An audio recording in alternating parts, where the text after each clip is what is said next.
Thus, the behavior of Libanius in front of a statue of a divinity, where he tried to placate his pains, follows a new protocol of attitudes established from imperial law. Even though this is the norm, that does not mean that this norm could be followed in the same manner in all the territories of the imperium. Another form of interaction is the one that results in conflicts and destruction of the statues. In this particular, one of the most documented events in late antiquity is, without doubt, the rising of the statues in Antioch in the year 387 of this era, referenced to the imperial images that, because of the imposition of a new tribute, the population of Antioch, led by the municipal elite, the Boleutas, mocked and destroyed. Theodosius, the emperor, the target of the attacks, applied a lei of majestas in all of its principles, destituted the city of Antioch of its statues of metropolis, closes the baths and important public spaces of interaction, and applied the capital penalty against the mutineers in the immediate suppression of the conflict. The evidence coming from the writings of Libanius in defending the temples highlights two important elements. First, that the preoccupation of the sophists with the statue of Asclepius in Beroea related with the danger that of destructions that could happen in the rural zone of Antioch. Secondly, the preoccupation with the description of the statue and its appearance. The artistic style was connected with the political interest of identifying these objects as character of universal acceptance, on a common terrain between Christians and pagans, for its value for the construction of identity as men of Paideia. In the case of the destruction of Asclepius, this example is associated, according to Perry, to the straight identification, the close identification between this god as a miraculous god, attracting several followers, including Christians, that try to solve personal crises or sufferings and infirmities.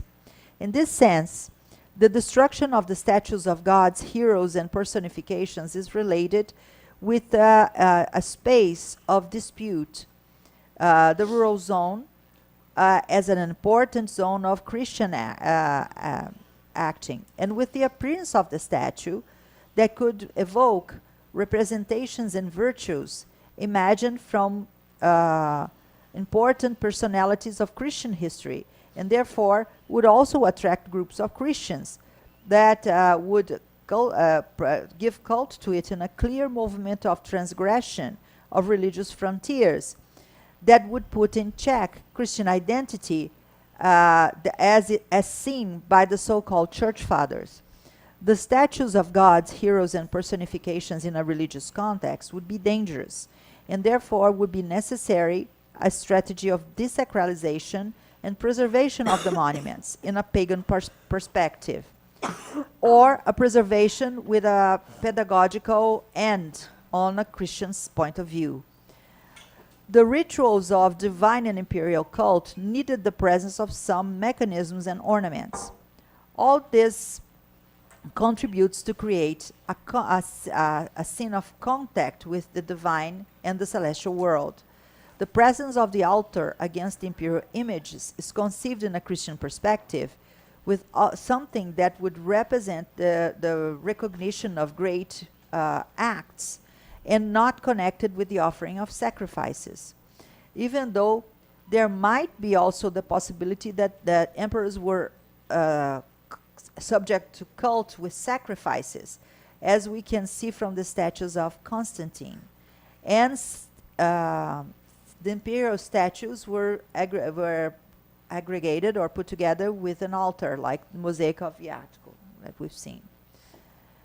The topographic border of the Yaktu mosaic, we can observe the presence of 3 statues erected in a square where there's a great tree after the scene of 2 players. According to the description of Lassus, it is a statue of an emperor with military clothing, with leather protection and paludamentum, on a high pedestal, and followed by an entourage. The 2 other statues located in a lower pedestal, with the presence of imation. Imation. Imation. Imation.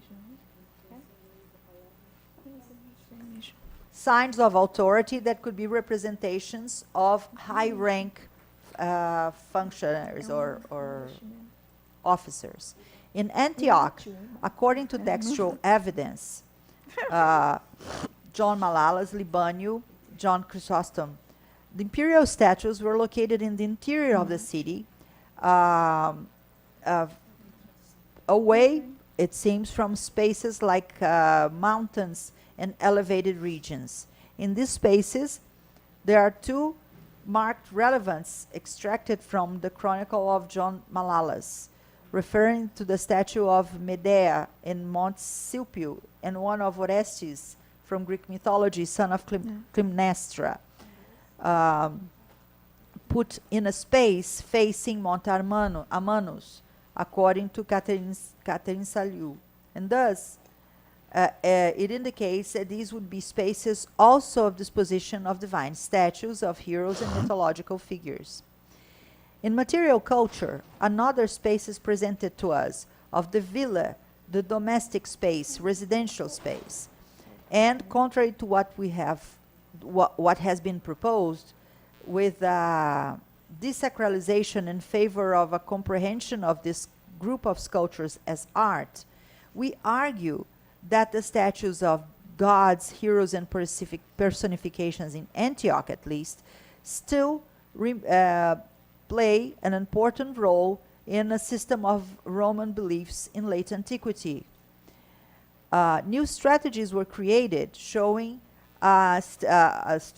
remaining strength and vitality of a traditional, resilient Roman culture. And its vitality receives new shapes or new forms of interpretation. The imperial images, on their turn, enlarged their spaces of acting, including themselves in everyday Antiochian life, and also promoting a particular sacrality that ascends the imperial images to status of divinities, numen, sometimes to status of sacred sacrality. Thus, this conception and division of the political, segregated from religious, is only apparent. The imperial statues would be, in our opinion, also objects of sacrality and divinity, presenting, however, important particularities. In the intersection between the political and the religious, the imperial images erected in a urban space, inhabiting the streets of Antioch and living day by day with the Antiochians, does not imply conceiving these images only in the light of a political area, since their spaces of disposition only at first can be considered solely political spaces. This ambiguity can still be reinforced if we consider the evidence present in John Malalas, where a statue of Constantine I that was sculpted in metal from the reuse of the bronze of a Poseidon statue that was found during the constructions of an inn in Antioch. The statue of Poseidon, according to Malalas, worked as a talisman for the protection of the city, was melted down and transformed in a statue of Constantine that was erected in front of the Praetorium. With this reuse, Constantine would house the divinity in his the sacred and material divinity coming from Poseidon. Therefore, to finish, this collection from Antioch invites us to know and reflect what is the statue in the space of the ville or domus, which would do? Villa. Space of the ville. Not only as art, but as images, potentially target of cult, reverence, and defense from a world order where emperors and divinities are still vivid in the eyes of those who visit Antioch between the 4th and 5th centuries. And perhaps, who knows, this case study could in some way stimulate an examination of Cicero's case in his villa, since religion is an important part of this great Roman character. And thus, we can think of the material constitution of his own villa in the light of religion, and not only as pieces of an artistic ornamentation. So.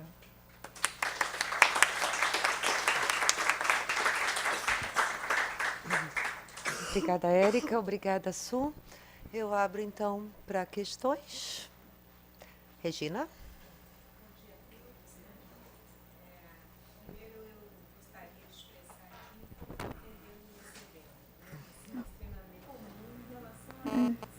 Não é muito bem em contexto funerário. Na verdade, eu coloquei sepulcro, né, mas não é. Eles enterraram para esconder as estátuas, na verdade. Um contexto de proteção, então. Não é.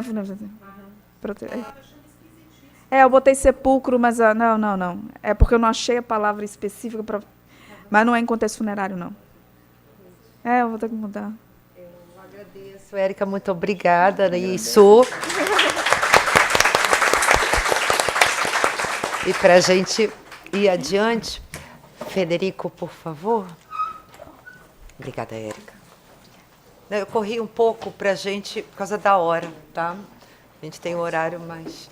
Então, nós vamos passar agora para o paper, para a leitura... pode deixar. Okay. Para a leitura do paper de Katherine East, da Universidade de Newcastle, que não pôde vir, infelizmente, mas o Federico trouxe seu paper e ele vai fará a leitura. Agora eu rio o PowerPoint, não? Yes. Ok. Do texto da Katherine East, de Newcastle University. O título é Editando a Religião de Cícero no Iluminismo. Yes. Good morning, everyone. My colleague Kate East can't be here for health reasons. She's doing much better now. But she can't be with us today. She has sent us her paper. It's a polished version of her paper, which I'm going to read out for you. There is a PowerPoint, and I shall ask Claudia if she could kindly. Okay. Yes. The title of Katie's paper is "Editing Ciceronian Religion in the Enlightenment." It's I'll just start without further ado. With her introduction. The afterlife of Cicero's thought tends to be sought in the use and interpretation of his words, in the works of those later writers who deployed his legacy to their own ends. The way in which Cicero's words and reputation are cited, presented, integrated into argumentation, selected, characterized, and interpreted provides an endless source of inquiry into the means by which his ideas were received and reinterpreted. There is an additional aspect to this process of engaging with the Ciceronian text, however, which is too often overlooked, as the relationship between the reader of Cicero and Cicero's words is treated as a direct dialogue.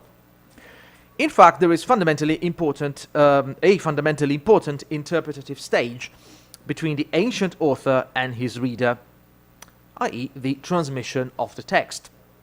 This process of transmission encompasses the intervention in the text made by editor, translator, commentator, even printer, and its significance is all too often omitted in studies on the fate of the classical tradition. Cicero's theological dialogues provide a particularly pertinent example of the importance of the process of transmission for two primary reasons. First, the complexity and controversy of the texts themselves, and second, their potential importance to later religious disputes.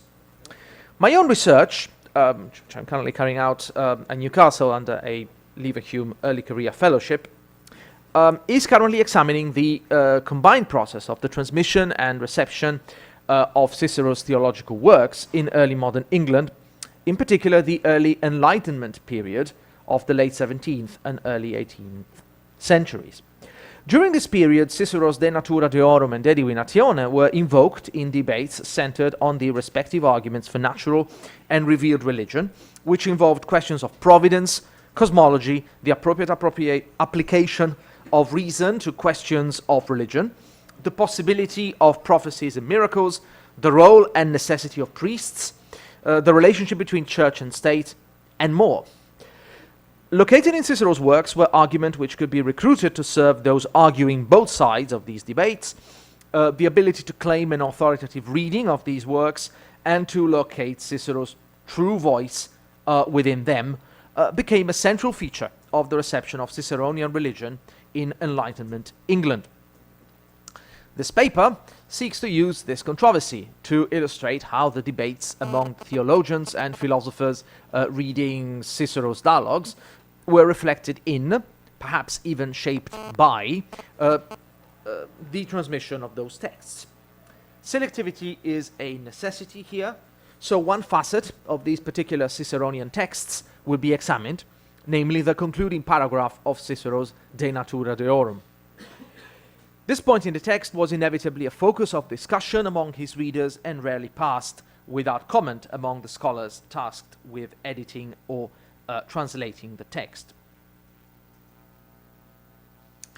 In 1713, the conclusion of De Natura Deorum became the focus of a dispute between the radical freethinker Anthony Collins and the orthodox classical scholar Richard Bentley. First, when Collins published his Discourse of Free Thinking, and then when Bentley published his remarks in response to that work. This exchange centered around Collins' assertion that, quote, "By free thinking, then I mean the use of the understanding in endeavoring to find out the meaning of any proposition whatsoever, in considering the nature of the evidence for or against it, and in judging of it according to the seeming force or weakness of the evidence." Unquote. The controversy emanated from Collins' use of this principle as a tool to diminish the authority of the clergy. The clergy had deliberately confused matters of religion, causing conflicts which could be resolved if men were able to assess religious assertions directly and using their own reason. At the end of his discourse, Collins produced a catalogue, or a hero's gallery of free thinkers from across history, situating Cicero firmly within that tradition. During his account of Cicero's free-thinking ways, Collins refers to the De Natura Deorum as an example of such a methodology, and as a clear example of Cicero's opposition. I don't think so. Try that first one, but but it's later. It becomes relevant later. A clear example of Cicero's opposition to the theological views of Stoics and Epicureans.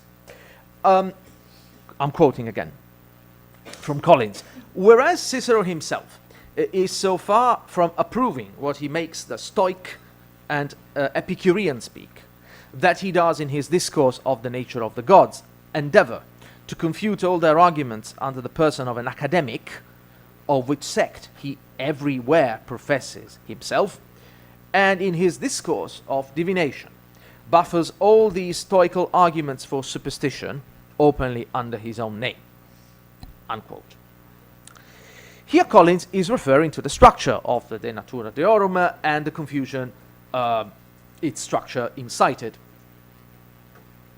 Written as a dialogue, its 3 books represented the view of the 3 major philosophical schools on the divine, with Velleius as the spokesperson for Epicureanism in Book 1, Balbus for Stoicism in Book 2, and Cotta for academic skepticism in Book 3. Collins argues that any attempt to associate Cicero with the views of the Stoic or Epicurean characters in his books displays a fundamental misunderstanding of the man who had adhered to the academic school of philosophy throughout his life. His personal views, argues Collins, must therefore be identified with the position articulated by the academic skeptic in any of his works, quote, so that Cicero is as unfairly dealt with whenever he is cited against free thinking, as the priests themselves would be, did anyone cite as their sentiments what they make deists skeptics and Socinians say in the dialogues they compose against those sects." Unquote. The difficulty for Collins' reading of De Natura Deorum and the challenge raised by Richard Bentley in his remarks lies in the very concluding sentence of the work.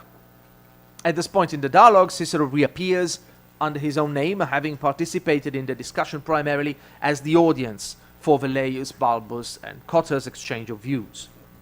Cicero concludes with the following, quote, "Here the conversation ended, and we parted, Velleius thinking Cotter's discourse to be the truer, while I felt that of Balbus approximated more nearly to a semblance of the truth."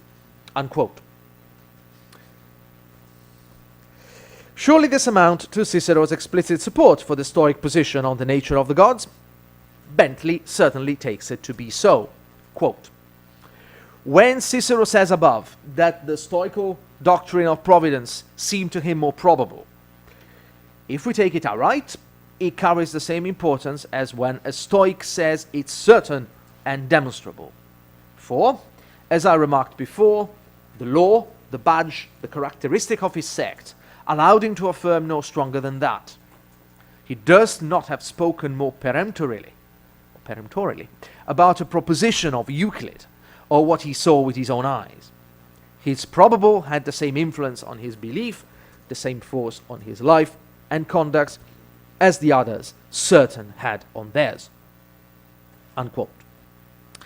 For Bentley, the De Natura Deorum is nothing more than an exercise in the academic methodology whereby the different stances on an issue are aired, and it is determined which of the positions is most probable, that key notion in academic skepticism. And the most probable theory, in the view of Cicero himself, is that of the Stoics. Directing this point to Collins, Bentley asks, quote, "And what now becomes of our writer's true method and rule? Whatsoever is spoken under the person of an academic, is that to be taken for Cicero's sentiment? Why, Cicero declares here, that he sided with the Stoic against the academic, and whom are we to believe, himself or our silly writer?"